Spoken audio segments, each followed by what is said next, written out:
Hello everyone, welcome to Anoop classroom.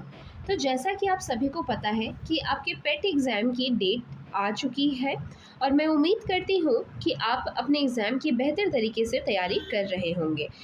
किसी भी exam की तैयारी करने से पहले हमें सिलेबस पूरी तरह से जानना बहुत ज़्यादा ज़रूरी होता है।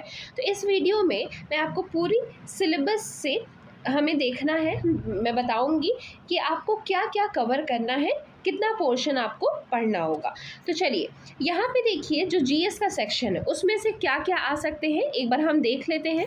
जैसे कि देखिए, इंडियन हिस्ट्री की अगर हम बात करें तो उसमें सिंधु घाटी सभ्यता, ये प्राचीन इतिहास की जो चीज़ें हैं, फिर वैदिक संस्कृति, बौद्ध धर्म जिसमें कि भगवान बुद्ध, जो गौतम बुद्ध हैं, और उनकी शिक्षाएं, उनकी जो उन्होंने कहाँ ज्ञान प्राप्त किया, तो उनसे जुड़ी हुई जो स्थानों के नाम और उसके बारे में भी हम जानेंगे। आगे देखिए, जैन धर्म है जिसमें कि हम महावीर से जो संबंधित जो चीज़ें हैं, उनसे जुड़ी हुई स्थान, उनकी जो शिक्षाएं हैं, जो बुक्स हैं, उनके बारे में हम जानेंगे। आगे देखिए, मौर्य वंश जिसमें कि सम्राट अशोक बहुत ही महत्वपूर्ण है, तो मौर्य का नाम भी आता है। नेक्स्ट, गुप्त वंश जिसमें कि समुद्रगुप्त, चंद्रगुप्त द्वितीय और भी कई राजाओं के बारे में हमें पढ़ने को मिलेगा। हर्षवर्धन जो कि वर्धन वंश से बिलोंग करते थे। आगे देखिए, राजपूत काल, उसके बाद आता है सल्तनत काल। आपको पता है कि मेडिवल हिस्ट्री यानी कि मध्यकालीन जो भारत का इतिहास होता है उसमें हमें दो काल देखने को मिलता है। एक जो होता है वो सल्तनत काल होता है और दूसरा जो मुगल साम्राज्य का। आगे उसमें देखिए मराठा। फिर हम आते हैं, अगर मॉडर्न हिस्ट्री के बारे में हम पढ़ें तो उसमें ब्रिटिश राज्य का अनुभव, प्रथम स्वतंत्रता संग्राम, ब्रिटिश राज्य का सामाजिक आर्थिक प्रभाव भी हमें देखने को मिलता है। फिर देखिए, इंडियन नेशनल मूवमेंट, भारतीय राष्ट्रीय आंदोलन की अगर बात करें तो उसमें हमें क्या क्या कवर करना है। स्वाधीनता आंदोलन के प्रारंभिक वर्ष, स्वदेशी तथा सविनय अवज्ञा आंदोलन, महात्मा गांधी के द्वारा जो जितने भी आंदोलन उन्होंने स्टार्ट किया था और उस समय जितनी भी आंदोलनें हुई थी उनके बारे में भी हम यहाँ पे देखेंगे। नेक्स्ट देखिए, क्रांतिकारी आंदोलन तथा उग्र राष्ट्रवाद का उदय, विधायी संशोधन तथा ब्रिटिश इंडिया एक्ट 1935, भारत छोड़ो आंदोलन, आज़ाद हिंद फौज और नेताजी सुभाष चंद्र के बोस के बारे में भी हमें पढ़ने को मिलेगा। इसमें आपको जैसा कि पता है कि हिस्ट्री में डेट्स बहुत ही इंपॉर्टेंट होता है और इससे कई बार क्वेश्चन आ भी चुके हैं। आगे देखते हैं, भूगोल की अगर हम लोग बात करते हैं, भूगोल में देखिए जैसे कि भारत एवं विश्व का भौतिक भूगोल जिसमें कि नदियाँ, नदियों की घाटियों के बारे में, फिर भूजल संसाधन, पर्वत, पहाड़ियाँ और हिमनद के बारे में, मरुस्थल और शुष्क क्षेत्र, वन हो गए, फिर खनिज संसाधन विशेषकर भारत में हमें वहाँ पे देखना है। यहाँ पे जो रिलेटेड है भारत से मेन उसको ही देखना है, ठीक है। आगे देखिए यहाँ पे और क्या कह रहा है, भारत एवं विश्व का राजनीतिक भूगोल, जलवायु तथा मौसम, टाइम जोन, सांख्यिकी परिवर्तन तथा प्रवास, ठीक है। चलिए आगे देखिए, यहाँ पे इंडियन इकोनॉमी की अगर हम लोग बात करते हैं जिसमें भारतीय अर्थव्यवस्था जो कि 1947 से 1991 तक हमें देखना है, 1947 से 1991 तक। नेक्स्ट देखिए, योजना आयोग तथा पंचवर्षीय योजना के बारे में पढ़ना है। मिश्रित अर्थव्यवस्था या का विकास, निजी एवं सार्वजनिक क्षेत्र, हरित क्रांति, दुग्ध विकास एवं ऑपरेशन फ्लड, बैंकों का राष्ट्रीयकरण तथा सुधार। आगे देखिए, वर्ष 1991 में आर्थिक सुधार तथा उसके बाद की अर्थव्यवस्था भी हम देखेंगे।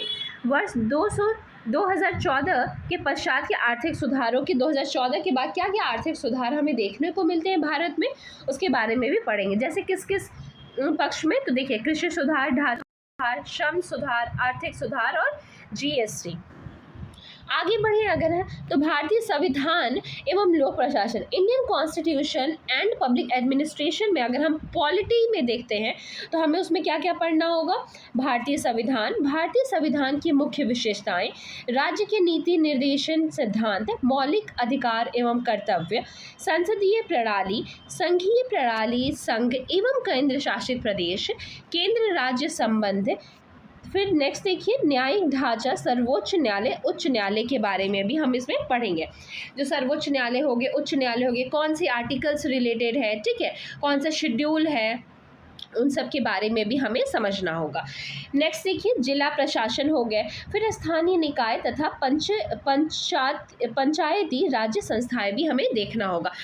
पॉलिटी में जैसा कि आपको पता है कि आर्टिकल बहुत है इंपॉर्टेंट है, जैसे कि मान लीजिए प्रेसिडेंट हो गए, प्राइम मिनिस्टर हो गए, या फिर कोई भी सुप्रीम कोर्ट या फिर जो आपका हाई कोर्ट हो गया, सबसे जुड़े हुए जो आर्टिकल्स हैं, डेट्स हैं, ये सब बहुत इंपॉर्टेंट है और एग्ज़ाम में कई बार पूछा हुआ है।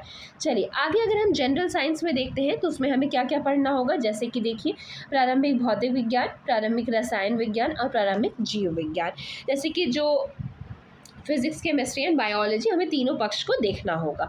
अगर आगे देखिए हम मैथ्स में प्रारंभिक अंकगणित या एलिमेंट्री अरिथमेटिक, जिसमें कि पूर्ण संख्य, भिन्न तथा दशमलव, प्रतिशतता, साधारण अंकगणितीय समीकरण, वर्ग एवं वर्गमूल, घातांक एवं घात और औसत। और आगे अगर हम देखें, अच्छा मैथ्स में हमें सिर्फ इतना ही कवर करना है। और ये जैसा कि आप देख सकते हो, जो मैथ्स में आपके 5 नंबर के आते हैं और जनरल साइंस से भी आपके 5 नंबर के आते हैं। और बाकी जो जीएस वाला सेक्शन है, आप देख रहे हो कि 5 पॉलिटी से, 5 नंबर के इकोनॉमी से, 5 नंबर के ज्योग्राफी, भूगोल से, और 5 से जो इंडियन नेशनल मूवमेंट, जो कि हिस्ट्री और नेशनल मूवमेंट से रिलेटेड है।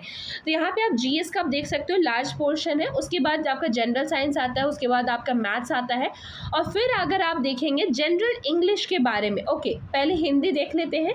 जैसे यहाँ पे देखिए संधि, हिंदी में क्या क्या हमें पोर्शन देखना है। संधि हो गया, विलोम शब्द, पर्यायवाची शब्द, वाक्यांशों के लिए एक शब्द, लिंग, समश्रुत भिन्नार्थक शब्द, मुहावरे, लोकोक्तियाँ, सामान्य अशुद्धियों, लेखक एवं रचनाएं, गद्य एवं पद्य, जैसे कि कॉम्प्रहेंसिव, उस तरह से। आगे देखिए यहाँ पे सामान्य अंग्रेजी, जनरल इंग्लिश में क्या है, कहाँ से, जैसे कि इंग्लिश जो ग्रामर हो जाता है, अंग्रेजी व्याकरण या अपठित गद्यांश पर आधारित प्रश्न। ठीक है, तो इस तरह से हमें जो कॉम्प्रहेंशन वाला जो आता है, जिसे पैरा दे देता है, उसमें से आपको क्वेश्चन का आंसर ढूंढना रहता है, उसी तरह के क्वेश्चंस इसमें रहेंगे। और ये भी आपका जो है वो 5 नंबर का है। आगे देखिए लॉजिक एंड रीजनिंग वाला जो होता है, जिसमें कि आपके वृहत एंड लघु, क्रम एंड रैंकिंग, संबंध से रिलेटेड, समूह से भिन्न को अलग करना, कैलेंडर एवं घड़ी, कारण एवं प्रभाव, कोडिंग डिकोडिंग, संख्या तथा अक्षर, निगमनात्मक तर्क, कथन, विश्लेषण या निर्णय, इस तरह से आपके लॉजिक रीजनिंग से क्वेश्चन रहेंगे। देखिए अब यहाँ पे देखिए, यहाँ पे आपको ध्यान देने की ज़रूरत है। करंट अफेयर्स आप देख सकते हो, करंट अफेयर से 10 नंबर के क्वेश्चंस आएंगे। ठीक है, यहाँ पे देखिए भारतीय एवं वैश्विक, मतलब कि आपको इंटरनेशनल लेवल पे भी करंट अफेयर्स को देखना होगा और इंडियन लेवल पे भी, नेशनल लेवल पे भी आपको देखना होगा। आगे देखिए अगर जनरल अवेयरनेस की बात करें, ये भी आपका 10 नंबर का है, जिसमें कि सामान्य जागरूकता, जैसे कि भारत के पड़ोसी देश, फिर देश राजधानी कौन सी है, मुद्राएं कौन सी हैं, जो डिफरेंट जो कंट्रीज़ हैं, फिर भारत के राज्य तथा केंद्र शासित प्रदेशों के बारे में, उनसे जुड़े हुए जैसे कि बहुत सारे जो टर्म्स होते हैं। फिर देखिए भारतीय संसद, राज्यसभा, लोकसभा और विधानसभा, विधान परिषद के बारे में हमें जानना ज़रूरी है।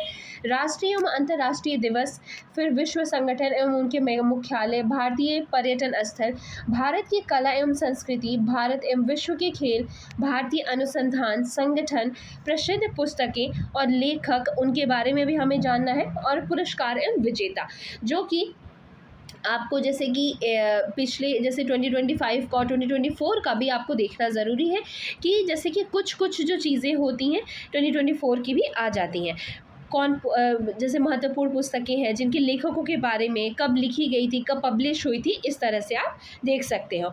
अगर आगे देखें, यहाँ पे देखिए जलवायु परिवर्तन एवं पर्यावरण, क्लाइमेट चेंज के बारे में भी हमें वहाँ पे देखने को मिलता है।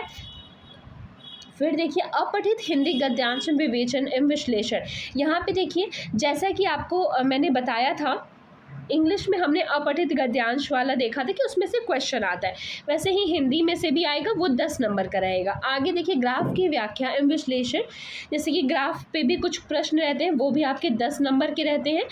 और तालिका की व्याख्या एवं विश्लेषण, कि एवं विश्लेषण, 2 तालिकाएं, कुछ तालिकाएं कुछ टेबल्स बनी रहती हैं, उसमें भी आपको क्वेश्चंस रहते हैं। तो इस तरह से आप देख सकते हो कि पेट में आपके जो सिलेबस है ये आपको इतना कवर करना पड़ेगा। ठीक है, तो चलिए अब हम यही था आपके पेट सिलेबस को, और मैं उम्मीद करती हूँ कि आप इसको ध्यान में रखकर अपनी तैयारी को करेंगे। Thank you.